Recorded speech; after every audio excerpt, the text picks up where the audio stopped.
जम्मू कश्मीर की बात करें तो जम्मू कश्मीर के अंदर कई सारे हमारे राइटर्स हैं और उनकी राइटिंग्स जो हैं वो बाकमाल हैं, लेकिन कहीं ना कहीं उनकी राइटिंग्स को और राइटर्स को जो एक वैल्यू मिलनी चाहिए वो कहीं ना कहीं आज भी नहीं मिल रही। जी हाँ, मेरे साथ इस वक्त बातचीत में अशोक शर्मा जी हैं।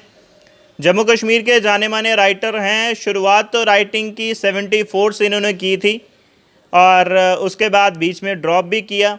क्या कारण रहे वो भी इनसे जानने की कोशिश करेंगे। और कई सारी पोइम्स इन्होंने लिखी हुई हैं जो अभी आप देख रहे हैं। ये अवार्ड्स आप देखिए, कितने ही अलग अलग जगहों से इनको सम्मान मिला हुआ है और जो बुक्स इनके हाथ में, इन सब में इनकी पोइम्स, इनकी कविताएं जो हैं वो आ चुकी हैं। और बहुत जल्द इनकी एक बुक जो है वो भी आने वाली है, उसके बारे में भी इनसे चर्चा करेंगे। तो आइए, ज़्यादा इंतज़ार नहीं आपको कराएंगे, जल्दी से अशोक शर्मा जी से आपको रूबरू कराते हैं। सर, बहुत बहुत स्वागत है आपका सच न्यूज़ नेटवर्क में और बहुत बहुत शुभकामनाएं आपको। जी नमस्कार, मैं आपका आभारी हूँ। आप इतने व्यस्त कार्यक्रम के बावजूद इतनी गर्मी में आए और मेरे से मतलब साक्षात्कार लिया, जिसका मैं तहे दिल से, हृदय की गहराइयों से आपका स्वागत करता हूँ। जी जी, बहुत बहुत शुक्रिया सर। आपकी राइटिंग तो अभी इंटरव्यू शुरू होने से पहले मैं पढ़ रहा था, बाकमाल आपकी राइटिंग है, तो हमारे दर्शकों तक भी पहुंचाने की कोशिश करेंगे। लेकिन उससे पहले मैं शुरुआत करना चाहूँगा आपकी जर्नी को लेकर। 74 से आपने शुरुआत की थी राइटिंग की, फिर बीच में थोड़ा सा ब्रेक भी लिया आपने, फिर 2016 से आपने स्टार्ट किया, फिर जनवरी में 21 में हम बात करें तो आपकी जो है एक बुक में पोइम्स भी आई। मैं चाहूँगा ये शुरुआत कहाँ से हुई और बीच में जो ब्रेक हुआ उसके बारे में भी थोड़ा सा आप बताएं। जी, बचपन में मैं साहित्य से मुझे लगाव था, पढ़ने का मुझे बहुत शौक़ था, क्योंकि मैं पढ़ता था, क्योंकि ये संस्कार मेरी माताजी ने मुझे ग्रहण किए थे। मेरी माताजी खुद एक पाठक थी, बहुत अच्छा वो पढ़ने में जो थी, वो जिसे बोलते हैं ना, वो पढ़ी लिखी तो नहीं थी लेकिन पढ़ने में उनकी रुचि थी। अब पता नहीं किस कारण से नहीं पढ़ाई कर सके, क्योंकि 47 के दंगे और कुछ अपरिहार्य कारण होते हैं, उनसे आगे नहीं वो पढ़ सके। लेकिन वो एक विदुषी थी, हमने उनसे बहुत कुछ सीखा। उन्होंने मुझे बचपन से ही पढ़ने का शौक़ दिया। हमारे अखबार आया करती थी तो वो अखबार लेकर आती थी और मुझे कहती थी कि ये जो मुख्य लाइनें हैं इसको नोट करो। मैं नोट करता था और मेरे साथ बैठती थी और मैं उसको करके, और स्कूल में मैं स्टेज पर न्यूज़ बोला करता था। और इस प्रकार मेरा जो था आत्मविश्वास बढ़ा और मुझे कई प्रोग्रामों में किया। और स्कूल में मैंने कल्चर कार्यक्रमों में, सांस्कृतिक कार्यक्रमों में पार्ट लेता था और म्यूज़िक भी थोड़ा सा सीखा था, काम चलाऊँ, उससे मैं परफॉर्मेंस देता था। वो भी, और अध्यापकों की बहुत ही मतलब प्रशंसा ली। और जम्मू कश्मीर कला और सांस्कृतिक अकादमी की तरफ से 68-69 में मैंने तबले में चौथा स्थान लिया था। हालांकि अब क्या बताऊं, वो चलता है, पॉलिटिक्स चलता है, लेकिन चौथा स्थान मिला था। मैंने कहा चलो, इन्होंने मेरा वो तो टैलेंट तो रिकग्नाइज़ किया।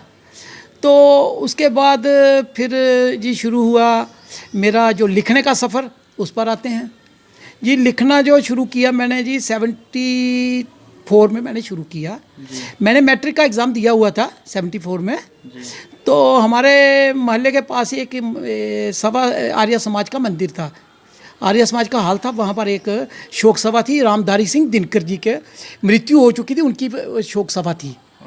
तो उस वक्त मैं भी चला गया। मैंने कहा चलो देखते हैं कि ये क्या बोलते हैं, ये क्या कहते हैं, सुनते हैं, विचार सुनते हैं। सुना लोगों ने श्रद्धांजलि, बड़े बड़े दिग्गज जम्मू कश्मीर के जो थे लेखक और कवि उधर मौजूद थे। तो मुझे भी थोड़ा सा लालित हो गई। मैंने कहा चलो मैं भी थोड़ा सा बोलता हूँ। तो फिर मैंने उनसे बात की, जो संचालन कर रहे थे, मंच संचालन। मैंने कहा जी मुझे अगर 2 मिनट दिए जाए तो मैं कुछ राष्ट्र कवि के बारे में कुछ बोलना चाहता हूँ।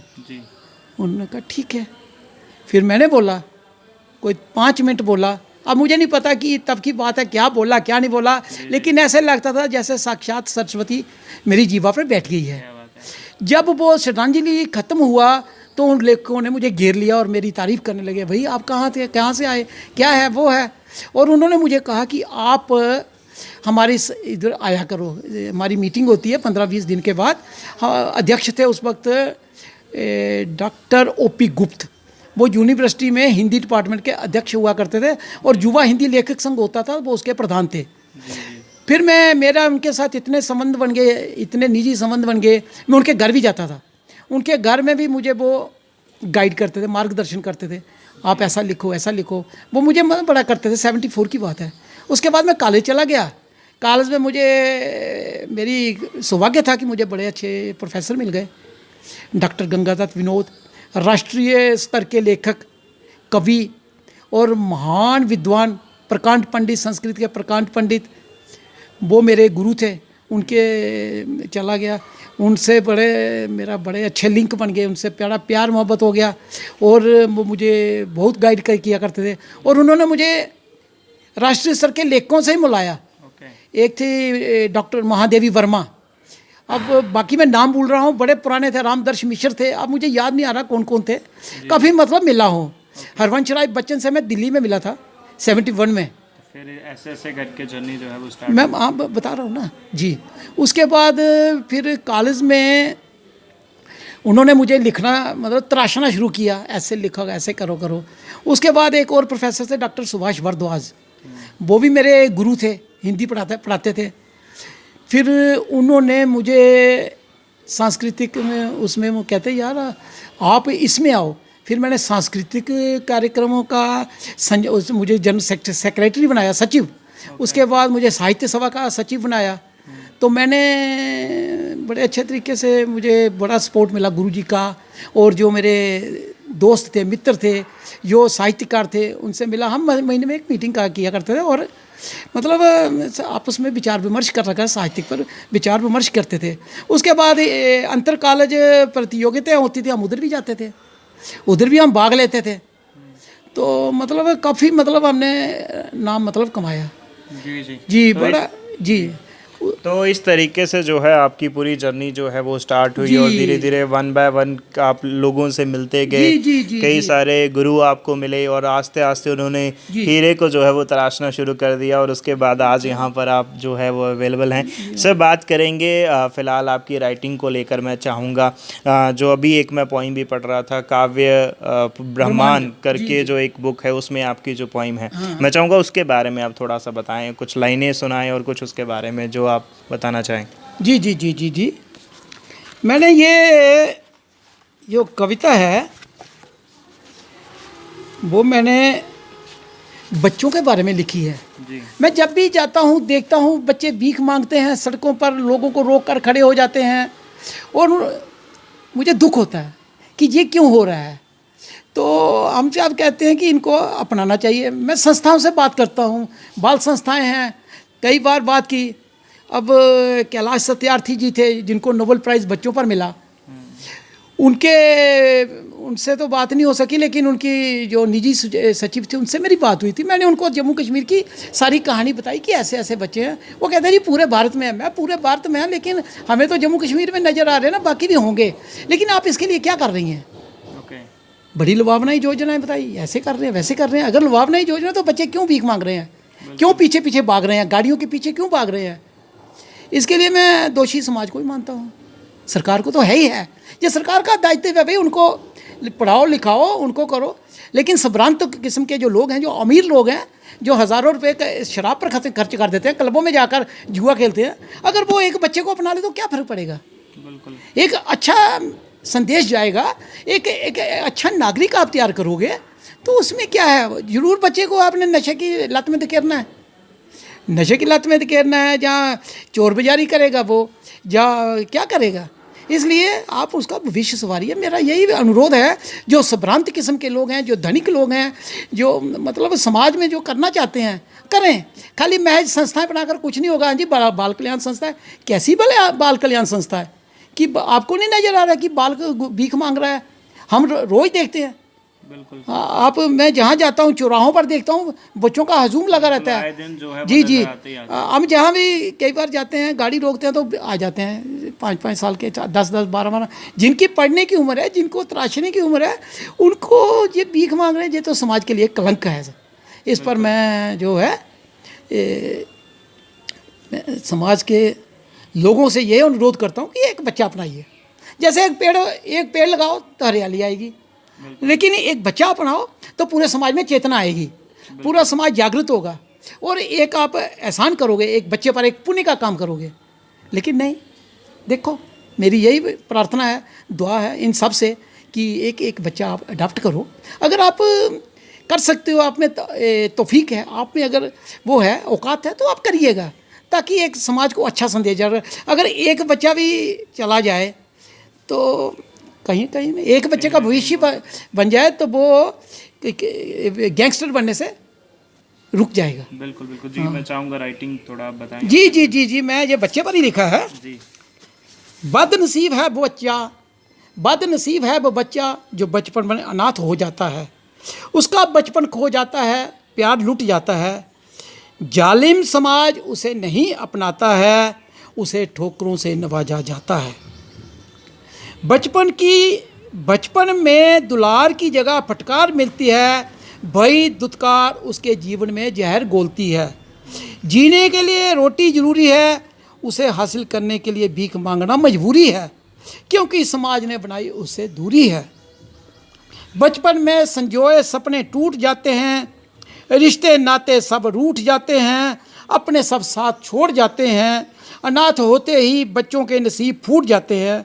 आज हमें इन असहाय बच्चों की सहायता हेतु आगे आना होगा, हर अनाथ बच्चे को अपनाना होगा, उसके भविष्य को बनाना होगा, समाज में उसे जीने का सलीका सिखाना होगा। यही मेरी समाज से अनुरोध है। जी जी, बहुत अच्छा। और इन्होंने तमाम जो अनाथ बच्चे, जो कहीं ना कहीं आपने भी बहुत बार नोटिस किया होगा, जब सिग्नल पे आप गाड़ी रोकते हैं तो कई सारे छोटे छोटे बच्चे जो हैं भीख मांगने के लिए वहाँ पर आते हैं।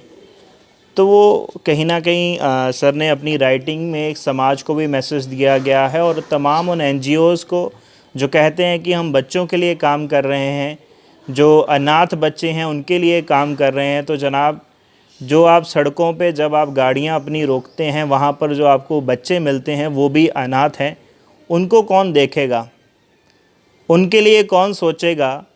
उनकी उम्र है पढ़ने की, कुछ करने की, लेकिन उसी उम्र में उनको इस काम में लगाया है, उनकी ज़िंदगी जो है वो कहीं ना कहीं बर्बाद हो रही है। और ज़रूरी है कि उनके बारे में थोड़ा सोचें, उनके भविष्य के बारे में सोचें कि कल को वही लोग जो है आगे जाकर कोई बड़ा गैंगस्टर या कोई टेररिस्ट या कुछ और वो ना बने, बल्कि एक अच्छा व्यक्ति बने, एक अच्छा सिटीज़न जो है वो बने। सर, मैं एक और आपकी कविता जो है वो पढ़ रहा था, जो आपने सीनियर सिटीजन्स को लेकर लिखी है, वो भी मुझे बहुत अच्छी लगी। मैं चाहूँगा उसकी भी 2-3 लाइनें आप ज़रूर शेयर करें। भूमिका बताता हूँ। जी जी सर। मैंने देखा है बहुत बड़े बड़े संभ्रांत किस्म के लोग जो समाज में मतलब जीते हैं, बहुत अच्छा कार्य करते हैं, लेकिन माँ बाप को ठुकराते हैं, उनको वृद्ध आश्रम में भेज देते हैं। ये एक बहुत बड़ा कलंक है, अभिशाप है। अरे भाई, आपने भी वृद्ध होना है। अगर वो वृद्ध हैं, आपके माँ बाप वृद्ध हैं, तो आपका ये फर्ज बनता है कि उनको अनाथालय छोड़ाओ।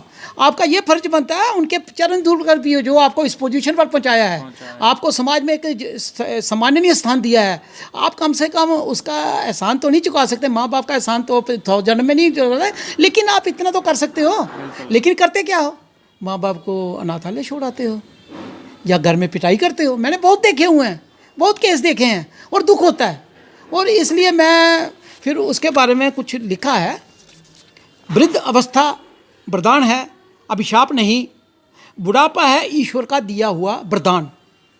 आओ वृद्धों का हम करें सम्मान, इनके पास अथाह अनुभव और ज्ञान भंडार। क्या बात है। बुजुर्ग हमारे कीमती दोहर, हमें इन पर है पूरा गुमान, इनसे ही है समाज की आन बान और शान। वृद्ध हमारे समाज का महत्वपूर्ण अंग, इनका आशीर्वाद सदा हमारे चले हमारे संग, इनके आशीष के बिना है जीवन बदरंग, इनसे सीखे हम जीने का ढंग। बुजुर्ग हमारे पथ प्रदर्शक हमारे जीवन के मार्गदर्शक, सदा हमारे रहें शुभ चिंतक, कवय नहीं बनते हैं मूक दर्शक, अपने गहन से करते हमारा जीवन सार्थक।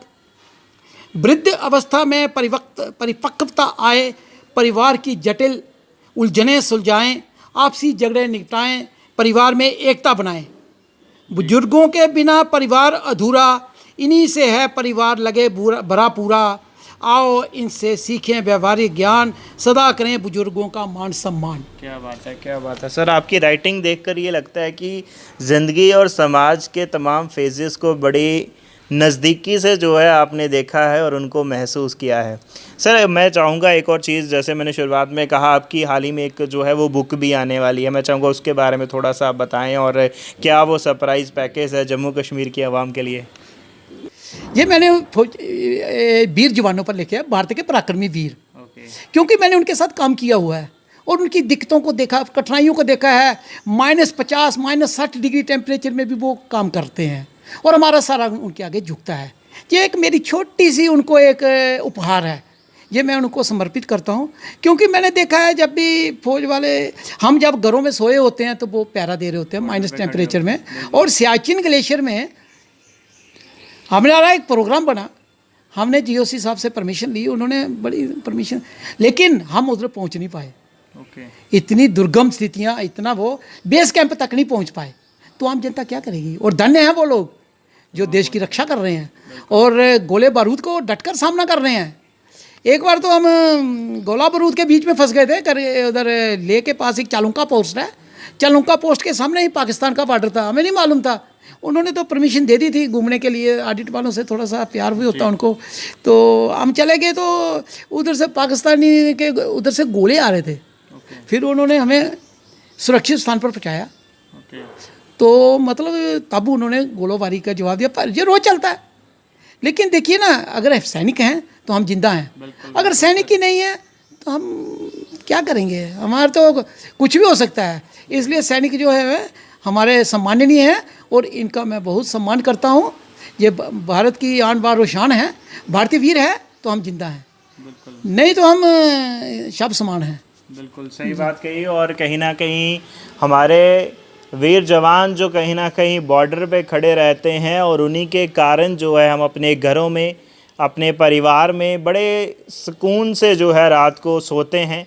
कारण जो है वो हमारे जवान हैं जो बॉर्डर पे दिन रात इतनी कड़ी ठंड में जो है, बर्फ़ हो, चाहे वो धूप हो, चाहे वो गर्मी हो, हर एक मौसम में जो है वो तकरीबन जो है वो डटे रहते हैं, खड़े रहते हैं, सिर्फ हमारे लिए कि हम जो हैं अपने घरों में शांति से रहें, सुख से रहें और एक सुकून बड़ी जो नींद है वो रात को लें। सर लास्ट में मैं चाहूँगा क्या संदेश आप जम्मू कश्मीर के अवाम को देना चाहोगे और ख़ास हमारे जो यंग बच्चे हैं उनको। जी, युवा वर्ग के लिए मेरा यही अनुरोध है कि वो पढ़ लिख कर एक जिम्मेदार नागरिक बने, नशे को छोड़ दें। नशे से कुछ नहीं हासिल होने वाला है। आप भाई स्पोर्ट्स की जगह जाओ, स्टडी करो, लाइब्रेरी आपके लिए बनाई हुई हैं सरकार ने, आप उधर जाइए, खेल के मैदान है उधर अपनी प्रतिभा का लोहा बनाइए। अभी हमें ज़रूरत है स्पोर्ट्स में, ओलंपिक में हमारा प्रदर्शन निराशाजनक रहता है, आप जाइए उधर कुछ ना कुछ अपने प्रतिभा का कौशल दिखाइएगा। ये नशे से क्या होगा, उस वक्त 2 मिनट का तो आपको मिल जाता है कि हाँ जी मज़ा आ जाता है, सुरूर आ जाता है 2 मिनट के लिए, उसके बाद फिर वही हालत ख़राब, नालियों में पड़े होंगे, होश नहीं रहेगी और मतलब समाज के लिए आप एक बदनुमा दाग बन के रह जाओगे। मैं कहता हूँ आप बदनुमा दाग मत बनिए, आप समाज के एक अच्छे नागरिक बनिए और समाज की सेवा में अपने आप को समर्पित करिए। यही मेरा युवा वर्ग को संदेश है। और जो लोग हैं उनको भी चाहिए कि वो साहित्य के प्रति रुचि पैदा करें और पढ़ें लिखें। और ठीक है अब उनकी अपनी लाइफ है, जो मर्जी करें, लेकिन ये है कि अगर पढ़ेंगे तो उनको ज्ञान अर्जित होगा। और ये सही सर ने बताया, अशोक शर्मा जी, अशोक शर्मा विशिष्ट इनका फेसबुक पे अकाउंट है, वहाँ पर जाकर आप तमाम उन हीरोज़ को जिनके नाम भी आपने नहीं सुने हैं, उनकी पूरी ज़िंदगी के बारे में, उनकी लाइफ के बारे में, उन्होंने जो काम किया है और उनका जो कंट्रीब्यूशन है जम्मू कश्मीर में, जो ऑल ओवर वर्ल्ड की बात करें उसमें जो उनका कंट्रीब्यूशन सोसाइटी को लेकर है, समाज को लेकर है, वो पूरा इन्होंने जो है वो लिखा है। तो ज़रूर अशोक शर्मा विशिष्ट जो है इनका फेसबुक अकाउंट है, वहाँ पर आप जाएं और ज़रूर चेक करें। फ़िलहाल हमारे साथ बातचीत में अशोक शर्मा जी थे, जिनसे आज हमने आपको रूबरू कराया और अपनी राइटिंग के माध्यम से सोसाइटी को अलग अलग तरीके के मैसेज जो है वो देने की कोशिश कर रहे हैं कि कहीं ना कहीं समाज में जो है वो सुधार आए, और ख़ास जो अलग अलग चीज़ें फ़िलहाल जो जम्मू कश्मीर के अंदर चल रही है, ड्रग्स की मैं बात करूं, और जो छोटे छोटे बच्चे भीख मांगते नज़र आते हैं, जब वृद्ध जो सीनियर सिटीज़न हमारे होते हैं उनको जो है बच्चे अपने माँ बाप को, जैसे वो बुज़ुर्ग हो जाते हैं, उनको नाथाले पहुंचा देते हैं, और ऐसे कई समाज के अंदर जो चीज़ें चल रही हैं उनके ऊपर ये लिखते हैं और समाज को मैसेज देने की कोशिश करते हैं कि कहीं ना कहीं समय है थोड़ा सा बदलाव करने का, समय है अपने आप को थोड़ा सा बदलने का। फ़िलहाल ये कन्वर्सेशन आपको कैसा लगा? आप अपनी राय जो है कमेंट सेशन में ज़रूर रखिएगा। नमस्कार।